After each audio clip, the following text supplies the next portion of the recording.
Salam, mənim adım Rasuldur. Mən 2024-cü ildən Xpeng sürürəm. O vaxtlar belə təmiz dəvirət eləmirdim bu Xitay maşınlara. Mən əl çağırıb Xpeng şirkətinə ki, bu qışda, bu qarda, bu maşın düz divara dırmaşdı. Yəni yüngülvarı qazı basan kimi mən uçur Karaçiyə. Xpeng belə oldu ki, girdim başqa bir maşın almağa, girdim showrooma. Gördüm belə interesli Kitayski maşın ya. Belə alındı ki, orada bir satıcı var. Götür sür, bax gör bunun ləzzəti nədir. Sürəndən sonra başa düşdüm ki, doğrudan da mən bugünəcən belə maşın sürməmişəm. Birincisi özümdə çox maşın olub, pastayanla maşın sürmüşəm. İkincisi maşın sürməyə həvəsim var. Qiymətinə görə ideal maşındır. Yəni ki, rəqibi yoxdur bu maşının. Nə yumuşaqlığında, nə dinamikasında, nə bilim valla, hər bir şəraitində ideal özünə aparır. Showrooma girdim, maşının dizaynı gözümü cəlb elədi. Dedim ki, nə qəşəng, palnatsenli qabaqdan forması var maşınında. Dəqiq yəni ki, futuristikli forması var. Ondan başladım, sonra maşının içine oturdum, gördüm ki, interesli hər yeri kojenlə abibat eləyiblər. Mənim özüm vaşı interyer tikənəm. Gördüm burada napası var, stroçkası yerində, əyriliyi yoxdur. Demək olmaz ki, haransa simicli eləyiblər də, dərisindən məyin. Çıxartdılar, sürdüyümüz test drive maşınımız var. Onu sürəndən sonra interyerin sesi nol idi. Yəni ki, nəsə haradasa boşluğu olsun. Belə şey görmədim. Yəni ki, mən bu işin içində olaraq mən bu maşını gözüm cəlb elədim. Professional gözü ilə baxdım, gördüm ki, bunlar hələ bir ki, konkret işləyiblər bu maşının üstündə. Bir dənə də faktor mənə tərpətdi, motorun moşnisi. Yəni ki, bunda bu idi ağır maşına görə çəqə nimavernidir. Yəni ki, reallıqda çox yaxşı gedir. Plus bunun pavorota girməyi, pavorotda özünü aparmağı. Maşını aldıq. Maşını sürə-sürə başladı mənim больше xoşuma gəlməyə. Birincisi, upravleniyyəsi çox rahatdır bunda.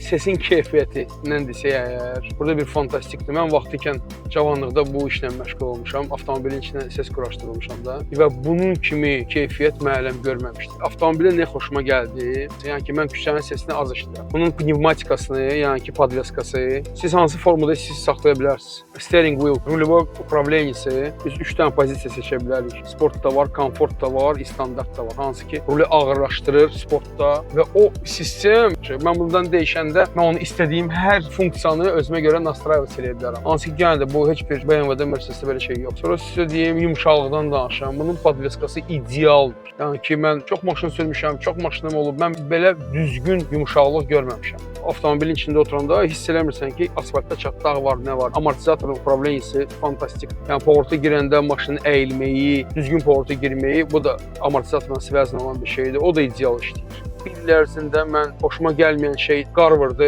zaryadlı устройствonun krışkasına ora dondurmuşdu. Ondan başqa mən bu maşında bir pretenziya tapa bilmədim. Deyim ki, filan şey xoşuma gəlmədi. Mənim bir dənə dostum var, o elektriki maşını aldı, oradan başladı. Repliçen var. Deməli, elektriki maşını alandan sonra mən oturdum o maşında, danışdım. O dedi ki, ay yaxır, asıl maşın heç bir problem yoxdur, maşını şarj qoymaqla zadla. Saxlayıram, 1 saat, saat yarım gözləyirəm.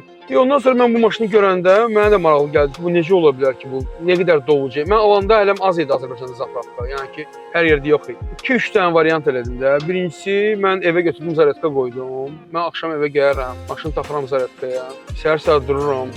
Yəni mən gün ərzində maksimalini sürərəm 100 km, 150 km. 150 km-də heç 70%-dən aşağı düşmür mənim maşınım. Yəni 150 km mənim maşınımın zaryadkası mənə yenə də polnu qane eləyir. Bu küçədə olan zaryadkalar, o 120 kW-lıq zaryadkalar Azərişıq qoyub. 30 dəqiqəyə polnu zaryadka dolur da. Yəni ki, olur ekstremal situasiya olub bir dəfə. Deməli, mən gecə zaryadkaya qoymadım maşını.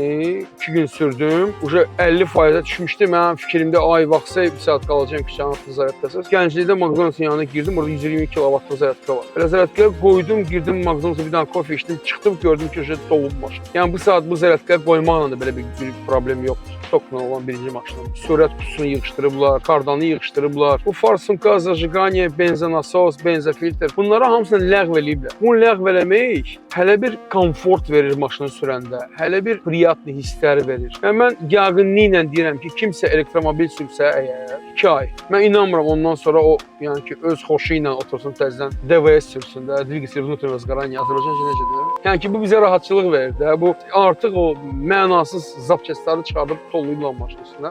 Motoru taxıblar düz privodun üstünə. Belə sən qazı basmaqla sənin pneumatik nə at gücü itir, həm də ki, bu boş sürtünmələri yığışdırır avtomobilin içində. Mən gəldi bir usta kimi danışıram. Mən 1 ilə sürmüşəm 30 kimi.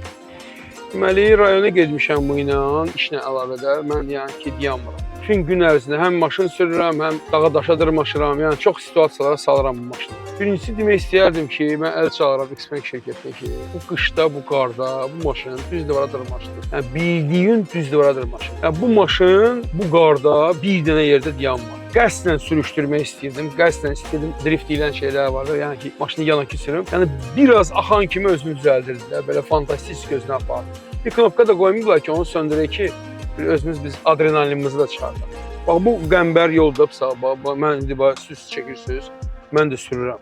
Başqa bir maşın burada dağılır da, özünü pis aparır. Rayona getdim, Qusar tərəfə getmişəm ən uzağı.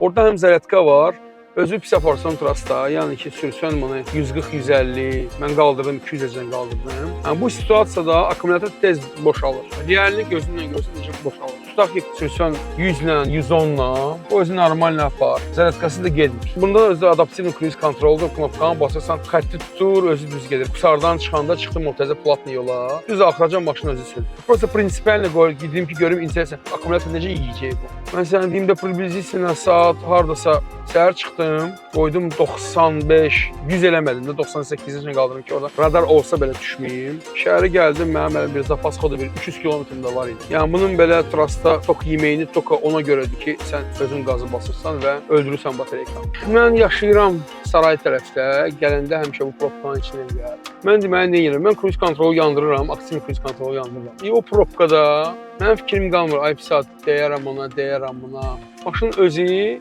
stabillə iki xətt arasında özü qazı basır, özü tormuzu basır. Atmosferlə qabaqda olan maşın özünü idarə eləyir. Reallə çox rahat sistemdir. Yəni bu tək Xpengdə deyil, bu çox maşınlarda var. Yəni biz söhbət eminə gedirik. Bu sistem bunda ideallə işləyir.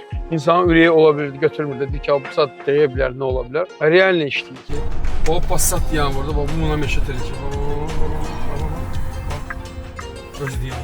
Bu bir dənə line assist mənim xoşuma gəlmir, hansı ki o sənə qeytər xəttin içinə, o mənə çox sinir azaracaq eləyir. O da bu saat təzə maşınların hamısında abizalat formasında var. Maşının qiyməti 100 min idi mən alanda.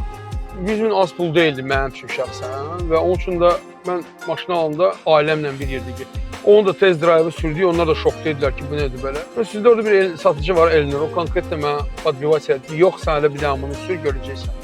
Vidi, yəni də vizuallə vidi. Qabağı vəbşə fantastik xoşuma gəlir. Vizuallə maşını sən sürəndə, конечно ki, sənə baxırlar. Biz mən pastayanı sport rejimdə sürürəm maşını. Yəni ki, ayağım pastayanı tiaqadadır. Yəni yüngülvarı qazı basan kimi uçur qaracı.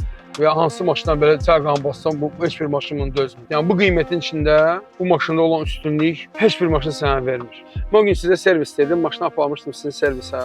Uşaqların yanındaydım, maşın qalmışdı onlarda. Heç bir yarım saatlıq girdim showroomumuza, təzə dəyişmişsək yerini. Yusif bəy yaxınlaşdı ki, Rasulsuz bir ildir maşını sürürsünüz, biz 2 nəfər klient var, almaq istəyir maşını. Onlar sizə sual versin. Yəni reallıqda, bax, mənə neyindən xoşum gəlir? Mən hər şeylə razıyam. Rasxoddan tutmuş, mən bir ildir avtomobilə görə əlimi cibimə salmamışam. Xərclədiyim toka pul ayda olsun 70 manat. Nə bilim valla, belə gülməli bir summa. Gecə yatıram, səhər duram, sürürəm. Rasxod gör köpük. Böyük maşın olduğundan baxmayaraq, razvarotu idealnidir, yerindən fırlanmağa idealnidir. O qədər kamera taxıblar bura, ay xotlayım bunu, ay nə bilim neyim, elə dəyə atdın, getdin, qapı açıldı və səlam. O ilə söhbət bağlanır. Avtomobil mənə istifadə eləmir, mən onu istifadə edirəm. Amma bu summaya olan avtomobillər maşının yiyəsini napriqasiya edir. Pastanın orası xərab olur, burası xərab olur, neyir, nə bilim valla. Bu imina brand, imina Xpeng, hələ çotki mıxvırıb ki, 1 qram zazoru yoxdur. Burada qorxmalı heç nə yoxdur. Və qorxmaq da niyə edirsiniz, siz heç özüm də bilmirəm. Yəni ki, maşın ideal keyfiyyətdə hazırlanıb. Məsləhət görəm Xpeng brendini sürüb hiss eləyəsiniz ləzzəti.